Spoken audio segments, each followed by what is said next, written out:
sometimes my intros are deliberately long, but they're designed to set the stage.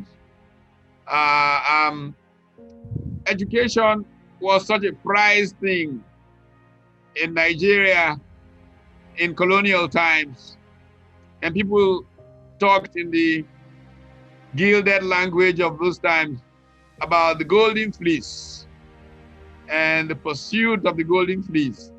Whole delegations from communities saw of people to pop up ports to board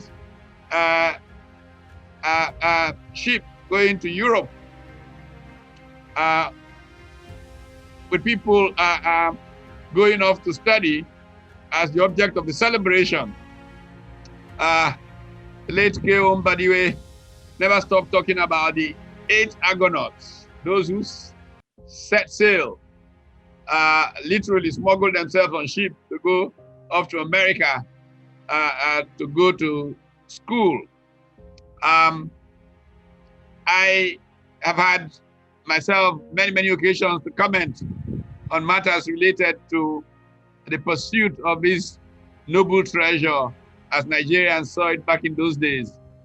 And as they began to return, they were welcomed with singers, dancers, again at the same ports or at airports. I actually, as a young child in Kano, went with my family to see off a cousin of mine who was flying out of Kano to the UK with her husband to go to school in, I believe it was 1959 or so. And so that great celebration of the pursuit of education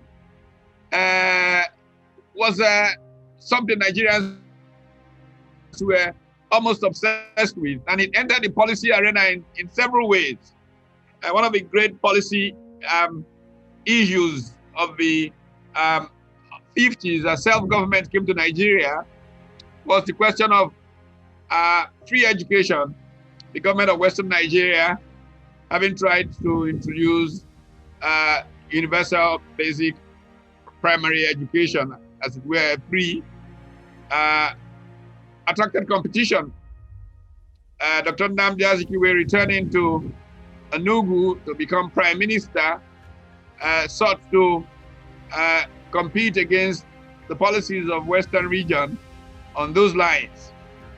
And one of my favorite stories, of course, is that when the policies for free education in Eastern region tried to go through, the technocrats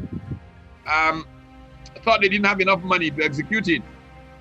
It tripped off a crisis between the permanent secretary in the Eastern Nigeria Ministry of Education, Chief Jerome Udoji, and the premier of the region, Dr. Nnamdi Azikiwe. And this crisis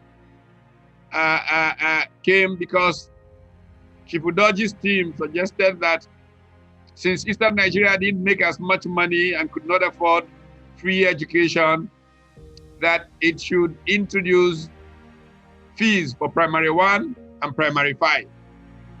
This Dr. Nnamdi Azikiwe considered sabotage of his government, and it tripped off a crisis, which eventually, of course, almost led to Chief Udoji's resignation, but people had to employ him in the patriotism of the times to withdraw his effort at resigning even after John Holt had given him a job.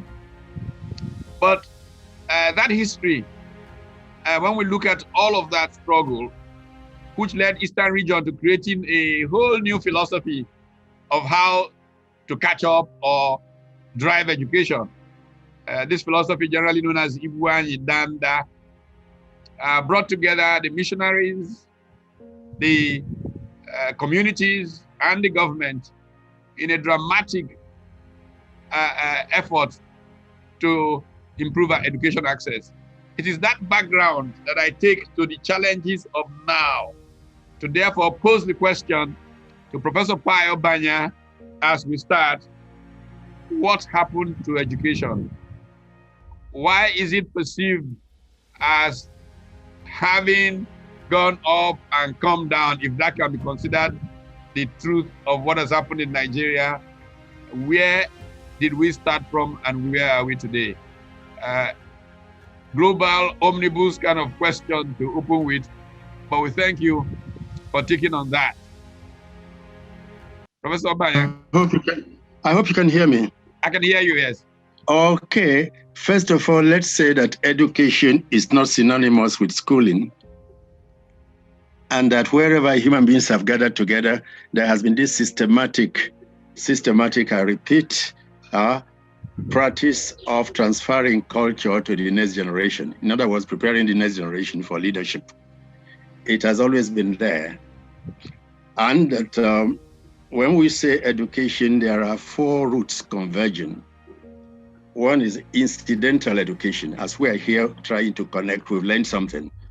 The other is the informal education. As you go through life, experience teaches you a few things. And then you have the non-formal one, like when you formalize the informal. You are doing this outside the school system, formal school system. It has no syllabus, no curriculum, no examination, which is what many of our apprentices are doing. And you have the formal one that comes through the school system.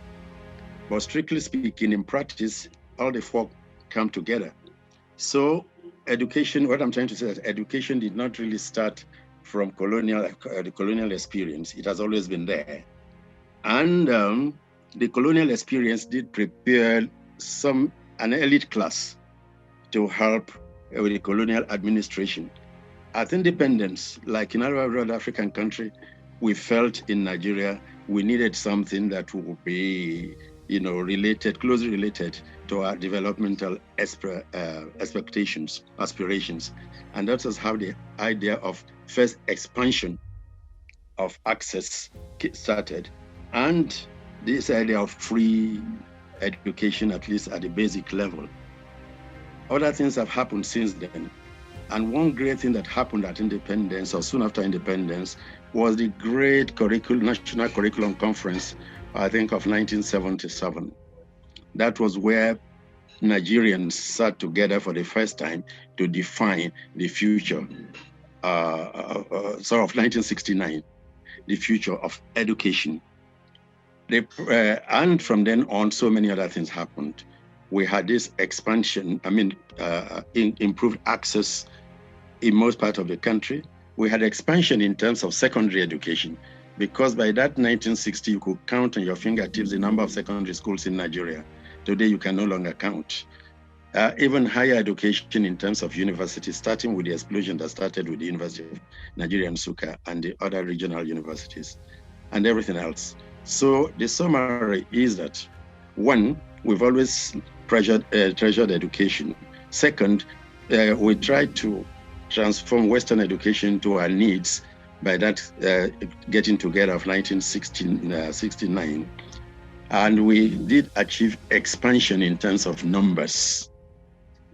We did achieve getting the country together to have a format for developing education. We did go ahead even to develop our own Nigeria-related curricula, especially in subjects like history, in subjects like different languages.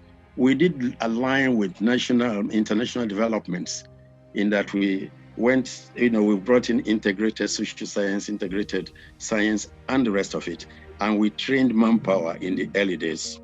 Now, in those early days, education was prized. If you were a teacher, you were respected.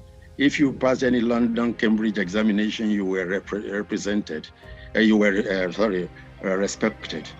And if you had accolades from education, you were a role model to the younger ones. But somewhere, Nigeria derailed. Petroleum came in, and some people began to make what they call money. I don't call it money, I call it cash, because there's a difference between the two. And a show of what you are. So the generation that came before that time no longer prized education. And so you refer to a teacher as an ordinary teacher, meaning a poor man. And you look down on anybody who was hardworking, anybody who respected quality, anybody who was struggling for excellence. You are saying, how much have you made? How many houses have you built? And so on. That is on the part of society. But on the part of government, there was an issue, serious one we did not address. When we were going for quality, for quantity, how many, we did not go for quality. So the result has been that instead of establishing schools and institutions, we were merely citing them. I can go on and illustrate. Yes. The other part of it, the other part of it. Thank you very much for that. I like to, in dealing with this issue, cite a few anecdotal references to how this change began to take place.